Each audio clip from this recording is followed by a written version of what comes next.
Welcome back to the Annihilating podcast, a forum to discuss and combat student hate. Today we are here with Izayah Ringfield, a local student who is passionate about civic engagement and getting young people involved in local elections. Izayah has registered thousands of students in his area to vote, and he believes that one's vote is their voice. Given that it is an election year, now it is more important than ever to get students involved in voting and using their voices. So, hello, Izayah. Thank you so much for being here with us today. Obviously, I did not do you justice in that introduction, so how about you give us like a little background on yourself? Hi, hi, and I hate podcast. So I'm Isaiah, and I am a junior at Chula Vista High School. And really, what I've been working on in high school, um, I'm currently a senior. Did I say junior? I'm still stuck. It's summer, so I'm an okay. incoming senior, a rising senior. And really, I've been passionate about representing and advocating for South San Diego, specifically South San Diego youth. And then I've done a couple of things which has got me involved to eventually come to this point of just registering students to vote. And I think, the idea of civic engagement and the idea of voting is super prevalent today because, there's a million things going on, a million things that have been going on. I mean, just in the past week. Um, so it's really important, especially young people. Young people, I think 18 and 25 are the age block that turns out the least, but the age block that I think are the most passionate about certain issues. So it's really important that we vote. That's why we're doing this. And I'm really passionate about just, not only advocating for my community, but making sure that I, with the voice I have, can make sure that you as well advocate for your community, if that makes sense. Um, Yeah, definitely. yeah, that's Yeah, I completely agree with you about like young people being the most passionate about certain issues. I remember back in 2020, especially during like the BLM protests and honestly like lots of different social movements, young people were very, very involved, especially on social media and stuff like that. So yeah, that's a big demographic to get involved in voting. So speaking of that, how did you get, or like, yeah, what got you involved in this activity? Like, was it anything specific, or did you just generally want to see more young people voting? I mean, a little bit of both. But really, I'm a part of the Community Voices Project with the San Diego Union Tribune, the largest media company in San Diego. Mhm. And what you do is you advocate a community. So, like I said, I advocate for South San Diego, specifically South San Diego youth. And Marty Emerald, she's really famous. I mean, like my grandparents knew her. I was like, what? Apparently, she's really famous. Not for me, but because I had just met her. But yeah, a lot of people were like Marty Emerald. Anyway, she got me involved. So we got involved with the League of Women Voters, the Sweetwater Union High School District, which is the largest school district in South San Diego, and um, yeah, so we got involved. So the plan we really was just to register as many students as possible to vote for the upcoming presidential election. Mhm. Um, and like I said, I mean, I don't know if I said this earlier, but it's really not just a presidential election because I think if we're being honest with ourselves, in the state of California, the presidential election might not be the most important one on the ticket. It's more local elections. So that's really what it was. So I got involved from the San Diego Union Tribune, and yeah, from there, because a part of the Community Voices Project, I had wrote an op-ed piece, and the op-ed piece was just encouraging youth to be civically engaged, and not just that, but access to voting and equal representation. I think I went over um, a redistricting plan from Mississippi, in which they grouped all the African American voters together and made it where you could be in the same district as somebody 100 miles away simply because you're black. To make it where okay, Democrats have this one district, we have the rest. So I explored that. So it wasn't just a focus on San Diego thing; it was a focus on America and in San Diego, what you can do to be civically engaged, and then from there, yeah, registering as many students as possible. Wow, that's really cool that that kind of project can have such a big reach. I didn't realize that Mhm. like voting had that big of an impact across like different communities, stuff like that. So during that you mentioned like local elections and stuff like that because I think we can all like admit that California is a pretty consistently blue state. Yeah. So the presidential election is less of a concern, especially for people like very, very locally, right? Mhm. So what are some like policy changes that you've seen in your local community that have been a result of like civic engagement and people turning up at the polls? Oh my God, that's a good question. Okay, I wanna go on a rant here. Okay, so I wrote about this in a recent article I made. Mhm. Um, okay, so in 2022, um, there was a lot of economic fallout, right? Yeah. Inflation, all these sorts of things, and obviously, again, California still voted blue. However, they still reelected the governor. Um, however, locally, um, before 2022, there were two Latina mayors in the city of Chula Vista and the city of National City. Both of these cities are predominantly Latino and Hispanic. Um, so the Latino women, and on the ticket there were other Latinas and there were Latinos on the ticket. So you would think, okay, the Latino liberal will win. However, that did not happen because of the 2020 economic fallout. Mm. Um, and they switched from Latino women as the mayor to two white men in both cities, who happen, one of them are Republican in the city of Chula Vista, and then an independent who leans conservative in the city of National City. So it's really interesting to see how that economic fallout before 2022 made it where, I mean, a complete shift from the woman of color to the white man. So it's just interesting to see, and it's not necessarily a bad thing, but it's interesting to see how that works. In the city of Chula Vista, it's kind of like a tale of two halves. Like in West Chula Vista, like the median income is like 40K. In East Chula Vista, the median income is double that, 70, 80K.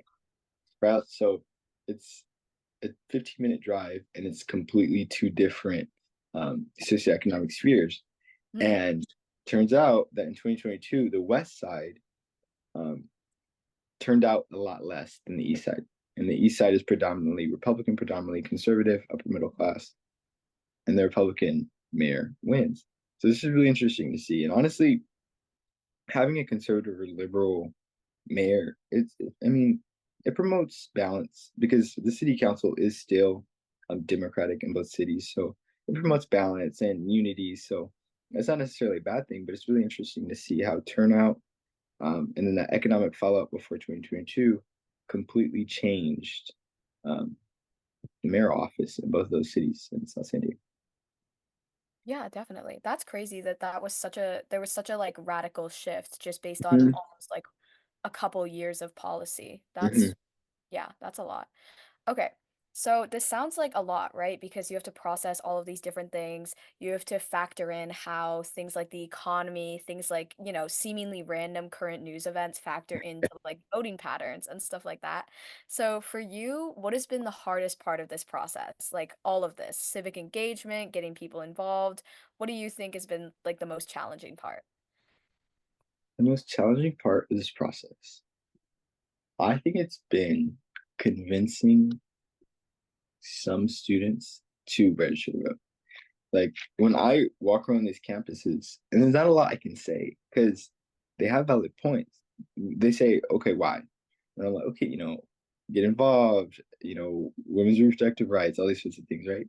And they're Mhm. like, but nothing changes. But, you know, we had Trump in 2016. We have this, like, nothing has changed in my life. My schooling is the same. And it's like, I understand that there could be policy changes, but the average student who has their own stuff going on at home might not care. Um, and what scares me is that, you know, they might not care now, but then in a year or two, it might be too late to care. So I think, not to fearmonger, but it was really challenging convincing students who have so much other stuff to deal with to vote. And it's like you apply that to like a national scale and like not just youth, but also, everyone else, adults. When you compare that, it's like, yeah, you have so many other things going on in your life, so many other hardships that it's like, how do we convince you to go out and vote? How do we convince you to turn out if, you know, oh, nothing changes? I was talking to one of my coaches, and he was like, no, I don't vote. I don't believe in that. Nothing changes. I just don't believe in voting. And it's hard to change that. And he's African American, and he's like, for hundreds of years, there's still prejudice against us. Like, I'm just not gonna vote. I'm like, okay, but that's changing and that's evolving, and if you vote, we could change that. But it's really hard to convince people, and specifically on the schools I was at, youth, that voting matters. Mhm. Um, and again, like I said, I'm afraid that it will be too late to have the choice to vote. So it's just been really challenging to convince everyone that voting is a real thing, that voting matters, your voice matters. Yeah, definitely. Especially young people, honestly, which is kind of surprising. Mhm. Like, I, so I'm obviously not like as involved as you are. The a level of involvement that you are is very, very impressive. But Right. sometimes I'll tell people, especially I have friends that are a year ahead of me in school last year, so a lot of them were 18. I would be like, "Oh, like, are you gonna vote?" And they'd be Mhm. like, "No, like, I don't think it really Yes. matters because either option is bad." And I was like, "What do you mean? Like, what do Yes. you mean it doesn't matter?" So Yes. yeah, it's definitely a little frustrating to watch people. Okay, I don't want to say this seems so negative, but it's almost like they're throwing away their vote. Like you could Mhm. vote, you're just actively choosing not to. And it's a little frustrating because it's like this stuff does matter. It just matters in so many different ways and like so many different Mhm. facets and avenues of your life. So, Yeah. talking about these ways that voting matters, what are some examples of like why voting is so important and why it's important for, everybody to get involved, young people, old people, stuff like that? Okay, well, that brings us to today. Um, I always said, like I said, in the state of California, yes, your vote matters for the president, but I'm not sure. um, I'm not sure. But there are local elections and there are local judges. And the interesting thing about the judges are that they're nonpartisan. So Mhm. usually, if you're a Democrat or Republican, you look at the ballot, just D D D D D, but R R R R. Um, but you for those judges, they're nonpartisan. So I mean, nonpartisan, quote unquote. But there's just not a, oh, this party, I'll vote for them. And usually judges, they just whoever makes the most posters, whoever knocks on the most doors wins. And these judges eventually get to a point where they receive a lifetime appointment to, I think, a dais of nine, and they ultimately have the power to change the trajectory of America. And we're seeing this live today. And we saw this live, a year or two ago, um, with women's reproductive rights. And Mhm. one of the justices already said, you know, there's more. Like, we want more. We want to find more court cases. And again, like, this is no bash to conservatism, because the benefit, like you talked about, okay, the impact of voting public policy. The benefit for conservatives is that they did go out and vote in 2016, and they did go out and vote for Donald Trump. And they did go out and vote. Because they went out and vote, they got these things. Okay, they voted, and now they got, we're back to Roe v. Wade. These are things that they've been fighting for. They successfully, they're successfully getting rid of them. They're successfully, making federal government smaller. They're doing these things successfully through the vote. So I don't care, like, if you're conservative or liberal. It'd be nice to see a million more people vote, right? 1,000 more students vote, because we've seen it does make an impact to public policy on a local national scale. Um, just like judges, they went out and they voted for the conservative judge, and the conservative judge got the lifetime appointment, and here we are. And that's amazing for them. Might be a loss for others. So public policy is huge. Sorry, the impact of voting on public policy is huge. Um, and ultimately, yeah, a lot of people are saying, "Oh, I don't like any of the options, so I'm just not going to vote." But ultimately, you have to make a choice, because life is kind of all about choices, and you kind of have to make the choice. You could even go third party, but again, if you are sitting here in California, everything else matters a million times more. than that. And there's propositions, there's measures on the ballot. They're running a bond in South San Diego for our district.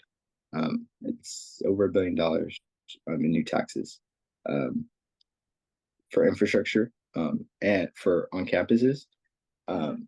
And it's like, they were having these debates, this is more taxes for families, but it's also upgraded infrastructure for schools.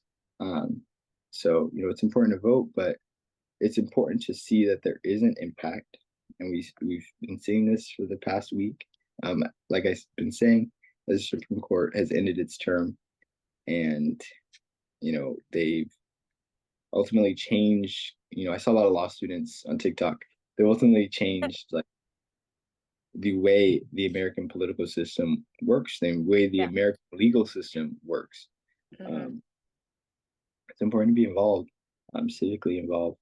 Um, but yeah, the public policy impact is even more prevalent today, I think, if you just look outside of your bubble. Yeah, definitely. Okay, so that's a pretty good transition into kind of my next question. And you actually brought up a really great example about like the infrastructure spending pretty locally. Mhm. So, what are some policies that are coming up, whether it's locally or nationally, that people do have a say in, that their vote can change or like right into action? Mm. I don't want to make any endorsements. um, um, there's a lot, and I mean it's local, so it's state to state. Um, you know, a lot of people don't talk about state houses or state senates, Mhm, but they matter too. If you look at the issue of abortion, no matter what side of the aisle you're on, um, states are trying to either restrict more, restrict less. And I know that's on the ballot, um, whether to protect it, enshrine it. I mean, 60% of America is pro-choice, and even really conservative states. I think Kansas, Ohio, they've actually voted to. They're really red states. They're going to vote for Donald Trump in November, but they've voted to enshrine abortion rights into their constitution, into their state constitution. mhm, Um, so there's more of that on the ballot. There's more for like travel, like if you want to travel and get an abortion. And the voting rights themselves are on the ballot in November. I know there's some on the ballot in Georgia. And again, like I keep saying, judges. There, it's very likely that two conservative justices will retire in the next 4 years, meaning that the president elect in the for the next 4 years, um, those two options, it's very likely that they will appoint two new justices. And, that's a choice you sit with. Okay, we have this option, we have this option. Um, you know, what are we going to choose? And then you have the House of Representatives and the Senate, of course, you can vote on. I know in my community, Juan Vargas, a lot of people are pushing to reelect him. He's a liberal. So there's a bunch going on. And it's voting rights, women's rights, and ultimately, a lot of people are talking about the Project 2025 thing. Um, yeah. those measures aren't necessarily on the ballot, uh, but there are candidates who are going to push for these things, and you know,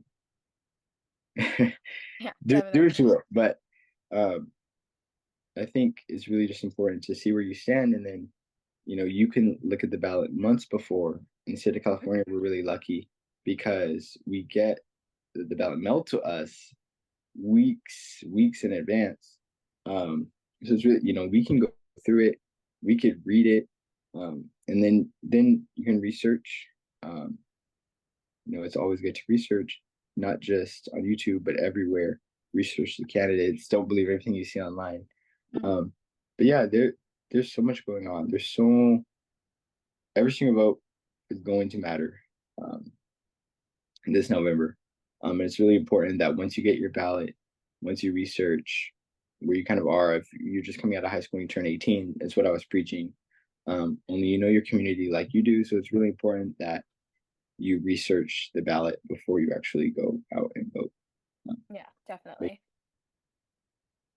Yeah, that makes a lot of sense. I feel like informed voting is definitely the best way to do it. And so many students, a lot of them, I know me personally, I used to get intimidated because there's just so much information associated with every single candidate, every single policy, every single election, all of the propositions, right? But if you like take it step by step and look for issues and areas that you care about, like for example, if you want to only look for policies that target education funding, stuff like that, it's pretty easy to narrow down what you want to look at, and it makes the voting process like definitely less overwhelming. Hmm. So for students that cannot vote, like that are under 18 but still want to participate in our democracy, be civically engaged, do their civic duty, what are some things that younger students can do? You can do what I'm doing. So yeah, I'm 16. You can volunteer. There's a League of Women Voters. You don't have to be a woman to volunteer with the League of Women Voters. They're really, really easy. You sign up. They have, postings. Who wants to volunteer here? Who wants to volunteer? It's a really let me dark. It's a really amazing way to get involved. Volunteer League of Women Voters. There's another one. I mean, if you're in San Diego, the San Diego County Registrar, they always have new openings. If you're under 18, you can actually be a poll worker. You might not, it might not be a poll worker in the way you think, but you can still volunteer at the polls. What else can you do? You can kind of donate, kinda. You can talk to your parents about these issues. You can sit down with your parents. Make sure that if you have two parents, that's two votes. Mhm. So, educate them about it. In South San Diego, there's a lot of students. Like I said, the big Latino population. A lot of students' parents who maybe are U.S. citizens but don't speak English, and they might feel like they're restricted in that regard. So educate your parents. Like I said, educate your family. Share and then research. Don't post online. Don't do these sorts of things if you don't fully understand the issue. Be an activist if be an activist, advocate if there's any issue they're really passionate about. And then, today in America, I hope this stays like this forever, but pretty much everything is public. Pretty much, they tell you what they're going to do years before they do it.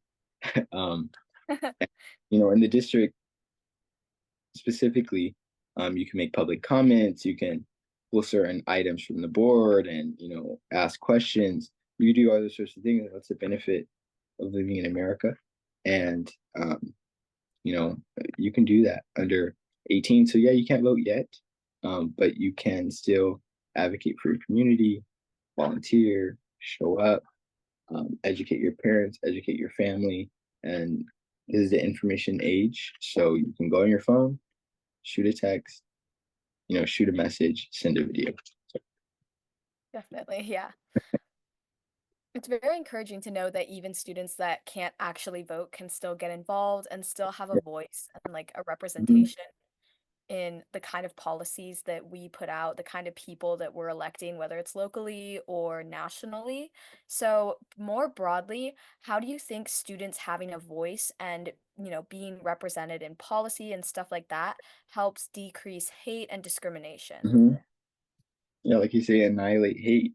Um, it's it's step by step. Because really, in my opinion, at least, you know, you can be liberal, conservative, and still promote hate and still be against unity. So I think annihilating hate, it starts with, yeah, showing up, being an activist, but also not being negative, not dividing people. When you do that, you try to unite. Vote for the candidate that ultimately promotes unity, the candidate that ultimately denounces hate in like all forms.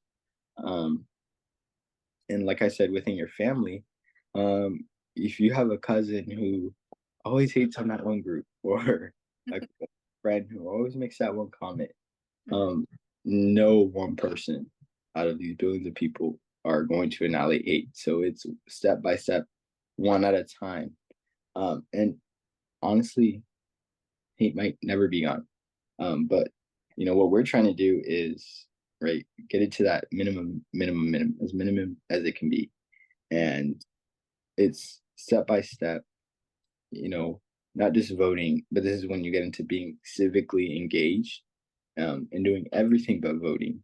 Um, and again, not just on a policy, yeah, just promote and support policies that ultimately promote unity and ultimately denounce hate.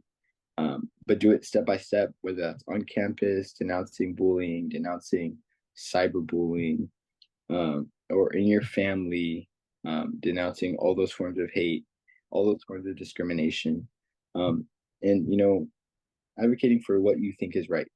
Um, and it's really, really important, probably the most important thing, to not be a bystander, and Mm, not things happen. But then there's also, like I said earlier about hardships, there's also, people who feel like all they can do is be a bystander. Like there's yeah. nothing they can do. So it's important that, me and you, we advocate for that person and we make all these spaces safe and comfortable enough for them to do the same as us and do the same, annihilate hate, on their end. But again, like I said, hardships, yeah, there's plenty of people who feel like, I have to stand by. I don't have the voice. I'm not strong enough, to do this. And that's when it's up to all of us, promoting unity, like I said, um, to do it step by step, um, get everyone in on it. And it starts with youth because if you've been hating all your life and you're 90 years old, I don't think much is going to change. So it starts with us, this new generation, completely denouncing hate, Mhm. and it's step by step. I love that message. Yeah. I think a lot of people get like hopeless. They're like, oh, there's so many things that we can't change. There's so many Mhm. things that my vote can't change. But I really love that message. Every step we take towards more unity, building a community of Mhm. like-minded people, finding things that we have in common rather than differences, all of that is a step towards fully annihilating hate. So, Isaiah, thank you so much for being on the podcast today. I actually Thank learned a you. lot about Are the you over? local happenings. Yeah, which is Yes. important because I am gonna be able to vote soon. So